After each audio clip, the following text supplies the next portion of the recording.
তাছাড়া সামনের দিকে আসলে আপনারা 6.5 ইঞ্চি একটি অ্যামোলেড ডিসপ্লে পাচ্ছেন, সাথে ইন ডিসপ্লে ফিঙ্গারপ্রিন্ট রয়েছে, 120 Hz এর রিফ্রেশ রেট রয়েছে, আর এটা একটা ফুল এইচডি প্লাস রেজোলিউশনের ডিসপ্লে, 397 ppi এর সাথে পাচ্ছেন। সো ব্রাইটনেস নিটসটাও কিন্তু ভালো, যার কারণে আপনারা ইনডোরে আউটডোরে খুব ভালো রকমের যেই ডিসপ্লের কোয়ালিটি, ব্রাইটনেস কোয়ালিটি সেটা আপনারা পাবেন। আর অ্যামোলেড ডিসপ্লে যেহেতু কালার অ্যাকুরেসি নিয়ে কোনো টেনশন নাই, আর 5 হোল ডিসপ্লের জন্য একটা ফুল ভিউ এক্সপিরিয়েন্স আপনারা পাবেন। আমি কন্টেন্ট ওয়াচ করেছি বেশ কিছুক্ষণ, আপনারা কন্টেন্ট ওয়াচিং এক্সপিরিয়েন্স দেখতে পারেন, তাহলে আপনারা বুঝতে পারবেন যে এটা কন্টেন্ট ওয়াচিং এক্সপিরিয়েন্স কত দুর্দান্ত ছিল। এটা একটা পারফেক্ট সাইজ আমার মনে হয়, 6.5 বা 6.57, এটা একটা ভালো একটা সাইজ, হাতে খুব ভালোভাবে এঁটে যায়, অনেক ছোট না অনেক বড় না। সো আমার মনে হয় যে 6.9 6.8 এই ধরনের ডিসপ্লে গুলার চেয়ে আমার মনে হয় যে 6.56 ইঞ্চ 6.57 ইঞ্চ এই ধরনের ডিসপ্লে গুলার সাইজ আমার কাছে পার্সোনালি পছন্দ হয়, এন্ড সেটা হাতে নিলে একটা কমফোর্টেবল ফিলও হয়। তাছাড়া এটার স্ক্রিনে এক ধরনের প্রোটেকশন দিছে তারা, প্রোটেকশনটার নাম যদি আমি আপনাদেরকে বলি তাহলে AGCDT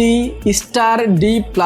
এটা আমি ওয়েবসাইটে পাইছি, আমি জানি না এটা আসলে কি ধরনের প্রোটেকশন, কিন্তু মোটামুটি ভালো প্রোটেকশন আছে, যার কারণে ফোনটা হালকা পাতলা উপর থেকে যদি আপনাদের হাত থেকে পড়ে যায় তেমন কোনো সমস্যা হবে না। আর তাছাড়া এই ফোনটাতে আপনারা IP69 এর রেটিং পাচ্ছেন, তার মানে আপনারা অবশ্যই বুঝতে পারছেন যে এই ফোনটা নিয়ে আপনারা পানির নিচে ডুবাইতে পারবেন, বা যে কোনো জায়গায় যে কোনো পানি সিচুয়েশনে এই ফোনটা সার্ভাইভ করে যাবে। তাছাড়া এই ফোনটা এতদিন ইউজ করাতে আমার আরেকটা জিনিস যেটা ভালো লাগছে সেটা হচ্ছে তাদের ইউজার এক্সপিরিয়েন্স, তাদের যে UI আছে সেইটা। অপো তারা ColorOS ইউজ করে, আর ColorOS এর ধীরে ধীরে যেই প্রোগ্রেশন হয়েছে, ধীরে ধীরে যে অপটিমাইজ তারা করেছে তাদের ফোনের সাথে, সেটা খুব ভালো ছিল এন্ড আমার ভালো লাগছে। যদি এটার প্রসেসিং পাওয়ার আরেকটু ভালো হইতো তাহলে এইটার যেই ওভারঅল অপটিমাইজেশন সেটা আরেকটু বেটার হইতো, সেক্ষেত্রে হয়তো আরেকটু স্মুথ ফিল হইতো, বাট স্টিল আমার কাছে খারাপ লাগছিল না। অ্যাপ ওপেনিং অ্যাপ ক্লোজিং বলেন সেটাও খুব ভালো আসছিল, আর যেহেতু out of the box Android 15 আসছে, সো একদম লেটেস্ট সফটওয়্যার ভার্সনও আপনারা পেয়ে যাচ্ছেন, সেখানেও কোনো প্রকার সমস্যা নেই। আর আই হোপ তারা যেহেতু এটা 35,000 টাকায় লঞ্চ করছে, তারা এটাতে নেক্সট আপডেট গুলোও যাতে দেয়, যাতে করে অন্তত 16-17 পর্যন্ত আপডেট আসে, তাহলে 35,000 টাকা অর্থিত হবে। কিন্তু এরকম কোনো